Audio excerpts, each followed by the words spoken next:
Hello बच्चों, आज हम करेंगे क्रिया। क्रिया क्या होती है, इसकी क्या परिभाषा है और इसके कौन कौन से भेद हैं, जानते हैं उदाहरण के माध्यम से। तो चलिए शुरू करते हैं। सबसे पहले हम करेंगे क्रिया की परिभाषा। जिस शब्द से किसी काम का होना या करना समझा जाए उसे क्रिया कहा जाता है। अर्थात क्रिया का अर्थ काम होता है, जैसे खाना, पीना, जाना आदि। धातु क्रिया के मूल रूप को धातु कहा जाता है, अर्थात जिस शब्द से क्रियापद का निर्माण हो उसे धातु कहा जाता है। अतः कहा जा सकता है कि क्रिया के सभी रूपों में धातु उपस्थित रहती है। जैसे चलना क्रिया में चल धातु है, पढ़ना क्रिया में पढ़ धातु है। प्राय धातु में ना प्रत्यय जोड़ने से क्रिया का निर्माण होता है। धातु दो प्रकार के होते हैं, मूल धातु और यौगिक धातु। मूल धातु वह धातु जो किसी दूसरे पर निर्भर नहीं होती है, अर्थात जो स्वतंत्र होती है, वह मूल धातु कहलाती है।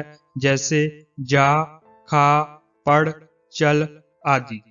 दूसरा, यौगिक धातु। यह धातु किसी मूल धातु में संज्ञा या विशेषण में प्रत्यय लगाकर बनाई जाती है, अर्थात यह धातु स्वतंत्र नहीं होती। जैसे चलना से चला, पढ़ना से पढ़ा आदि। क्रिया के भेद। क्रिया के भेद के दो आधार होते हैं, कर्म के आधार पर क्रिया और रचना के आधार पर क्रिया।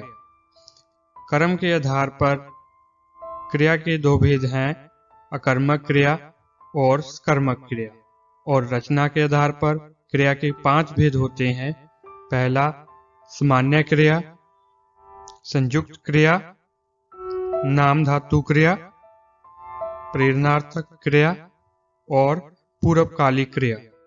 कर्म के आधार पर क्रिया, सकर्मक क्रिया और अकर्मक क्रिया। तो जानते हैं इनके बारे में। सबसे पहले सकर्मक क्रिया, वैसी क्रिया जिसके साथ कर्म होता है या कर्म होने की संभावना होती हो तथा जिस क्रिया का फल कर्म पर पड़े उसे सकर्मक क्रिया कही जाती है। जैसे राम आम खाता है, इसमें खाना क्रिया के साथ आम कर्म है। मोहन पढ़ता है, यहाँ पढ़ना क्रिया के साथ पुस्तक कर्म की संभावना बनती है। इस प्रकार जब क्रिया के साथ कर्म साथ होता है तो वहां पर सकर्मक क्रिया होती है। नंबर 2, अकर्मक क्रिया, वैसी क्रिया जिसके साथ कोई कर्म ना हो तथा क्रिया का फल कर्ता पर पड़े उसे अकर्मक क्रिया कही जाती है। जैसे राम हंसता है, इस वाक्य में कर्म का अभाव है तथा क्रिया का फल राम कर्ता पर पड़ रहा है। अकर्मक क्रिया को पहचानने का नियम।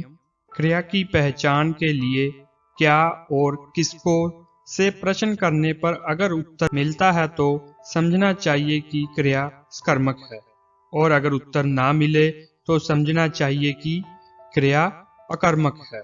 जैसे राम सेब खाता है, इस वाक्य में प्रश्न करने पर कि राम क्या खाता है, उत्तर मिलता है सेब।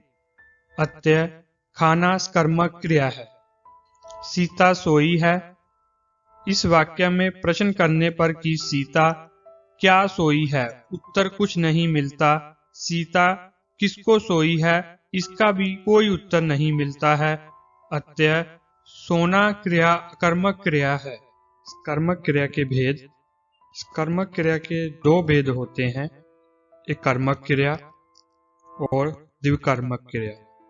कर्मक क्रिया, जिस कर्मक क्रियाओं में केवल एक ही कर्म होता है वे कर्मक क्रिया कहलाती है। जैसे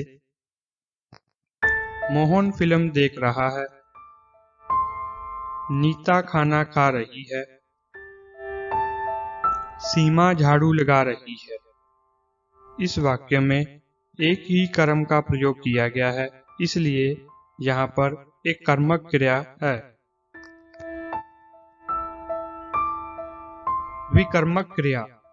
वैसी कर्मक क्रिया जिसके साथ दो कर्म हो उसे द्विकर्मक क्रिया कहा जाता है। जैसे राम ने श्याम को कलम दिया। यहाँ दिया कर्मक क्रिया के दो कर्म श्याम और कलम हैं। इस प्रकार दिया द्विकर्मक क्रिया है तथा यहाँ कलम मुख्य कर्म है जबकि श्याम गौण कर्म है। रचना के आधार पर क्रिया के 5 भेद होते हैं। पहला सामान्य क्रिया, संयुक्त क्रिया, नाम धातु क्रिया, प्रेरणार्थक क्रिया, पूर्वकालिक क्रिया। सबसे पहले करेंगे सामान्य क्रिया। जब किसी वाक्य में एक ही क्रिया का प्रयोग हो तो वह सामान्य क्रिया कहलाती है। जैसे सोहन ने गाना गाया, पिताजी ने पत्र लिखा, मोर बारिश में नाचा, सीता ने रोटी खाई, सोहन ने पुस्तक पढ़ी। नंबर 2, संयुक्त क्रिया। जब 2 या 2 से अधिक क्रियाएं मिलकर किसी पूर्ण क्रिया को बनाती हैं तब वे संयुक्त क्रियाएं कहलाती हैं। जैसे मैंने खाना खा लिया है, तुम बाजार चले जाओ, वह मेरे घर आया करता है, रेलगाड़ी चल पड़ी, पिताजी आ गए हैं। तो इस प्रकार यहाँ पर खा लिया, चले जाओ, आया करता, चल पड़ी, आ गए 2 क्रियाओं का प्रयोग इन वाक्यों में किया गया है, इसलिए यहाँ पर संयुक्त क्रिया है। नंबर 3, नाम धातु क्रिया। संज्ञा, सर्वनाम और विशेषण शब्दों से बनने वाली क्रियाओं को नाम धातु क्रिया कहते हैं। जैसे हाथ, हथियाना, रंग, रंगना, शर्म, शर्माना, अपना, अपनाना, गरम, गरमाना। इस प्रकार यहाँ पर हाथ, रंग, शर्म, अपना और गरम ये शब्द संज्ञा, सर्वनाम और विशेषण शब्द हैं। इन शब्दों के प्रयोग से क्रियाओं का निर्माण किया गया है। इस प्रकार यह नाम धातु क्रिया कहलाते हैं। नंबर 4, प्रेरणार्थक क्रिया। जहां कर्ता कार्य को स्वयं न करके किसी दूसरे से करवाता है वहां प्रेरणार्थक क्रिया होती है। जैसे शिक्षक ने विद्यार्थी से पुस्तक पढ़वाई, हम कुली से बोझ उठवाते हैं, माता ने बच्चे को खाना खिलवाया, नौकर माली से पत्र लिखवाता है, मालिक नौकर से सफाई करवाता है। इस प्रकार इन वाक्यों में कर्ता क्रिया को किसी दूसरे व्यक्ति से करवा रहा है, इसलिए यहाँ पर क्रिया का रूप प्रेरणार्थक क्रिया है। नंबर 5, पूर्वकालिक क्रिया। जब कर्ता एक क्रिया को समाप्त करके तत्काल किसी दूसरी क्रिया को आरंभ करता है तब वह पहली क्रिया को पूर्वकालिक क्रिया कहते हैं। जैसे वह पढ़कर सो गया, सीमा खेलकर थक गई, वह अखबार पढ़कर नहाने गया, सोहन पढ़कर खेलने गया, वह गाकर चला गया। यहाँ पर इन वाक्यों में 2 क्रियाओं का प्रयोग किया गया है, लेकिन एक क्रिया के खत्म होते ही दूसरी क्रिया शुरू हो जाती है, इसलिए यहाँ पर जो पहली क्रिया है उसको पूर्वकालिक क्रिया कहते हैं।